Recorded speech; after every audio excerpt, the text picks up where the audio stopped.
Anyway, I'm hanging out with Gran last night. She goes, Tom, have you seen that new film, Bring Them Down? I said, Gran, Bring Them Down is a 2024 Irish crime thriller starring Barry Keegan and Christopher Abbott. It's directed by Christopher Andrews. It's his debut feature. He also wrote the film. It's about two warring shepherds shot in Ireland who go toe-to-toe with each other and try to bring each other down. Yeah, Gran, I've seen it. I loved this film up until a certain point, which I'll get into. I didn't know much going to this film. Christopher Abbott and Barry Keegan were in it. I knew that, and I knew it was an Irish crime thriller. On those factors alone, I was so keen. Christopher Abbott, I've been a fan of since James White. If you know that film, you're a real one. You're a day one. He did a film called Sweet Virginia on Netflix with John Bernthal from Walking Dead, and now does podcasts with Shia LaBeouf and cries in his baseball cap.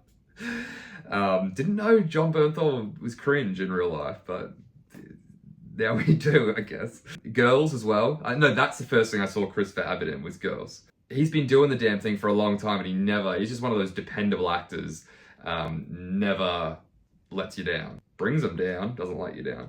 Christopher Abbott is great here. He's a strong, brooding type.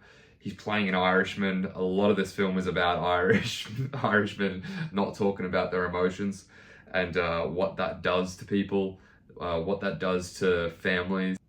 A lot can be done by talking about your feelings, folks. When I say folks, boys. When I say boys, Irish boys. There's been a lot of that recently. Look at normal people. Look at banshees, you know?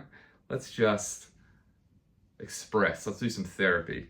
Barry Keegan, of In Everything at the moment fame.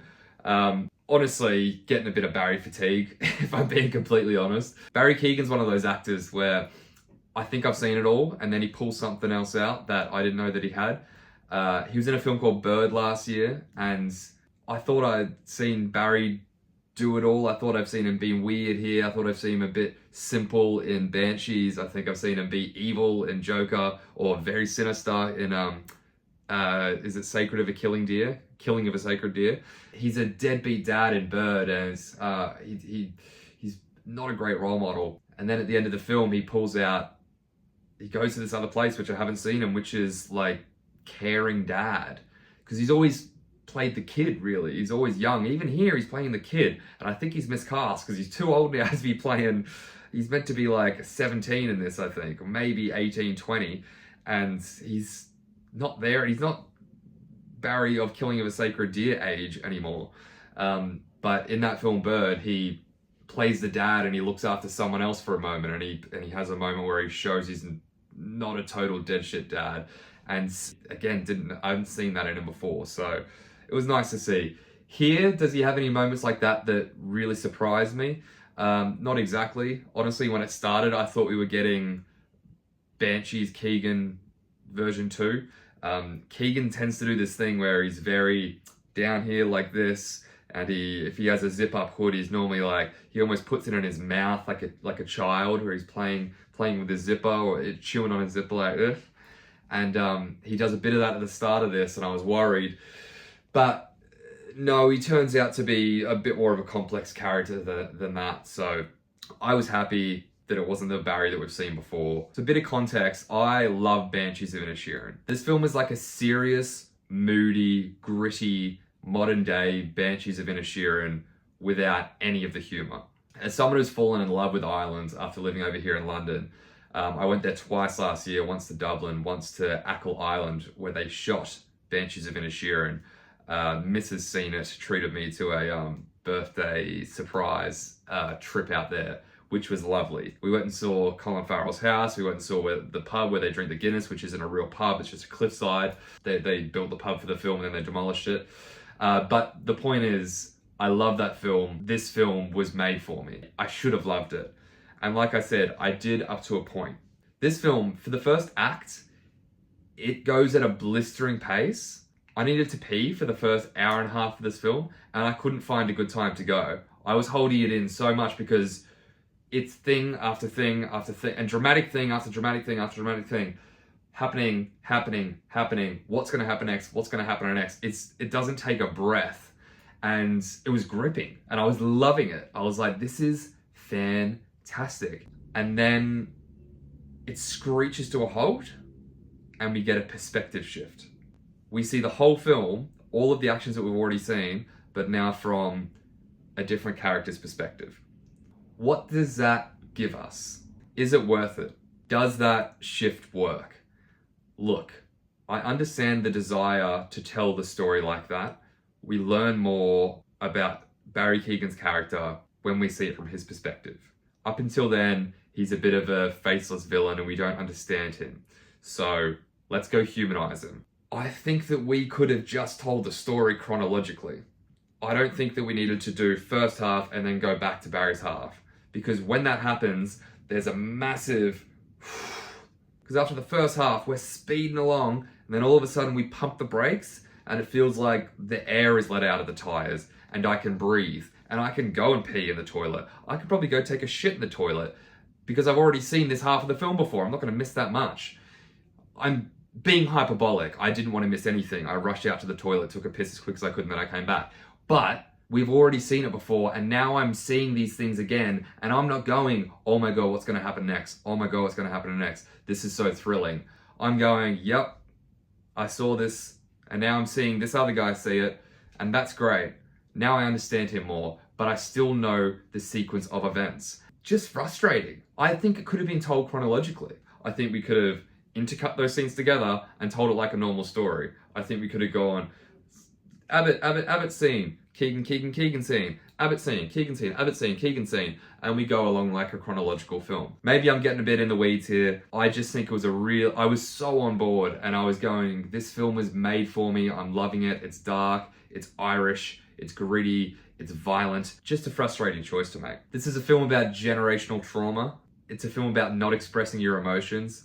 It's a film about Irish men burying things deep, deep down. Like I said, this is going to get compared to Banshees a lot. This reminded me of Banshees in the way that there's a female character in the middle of two feuding men.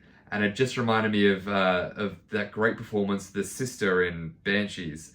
I can't remember the actress's name, I apologize. I should because she's fantastic.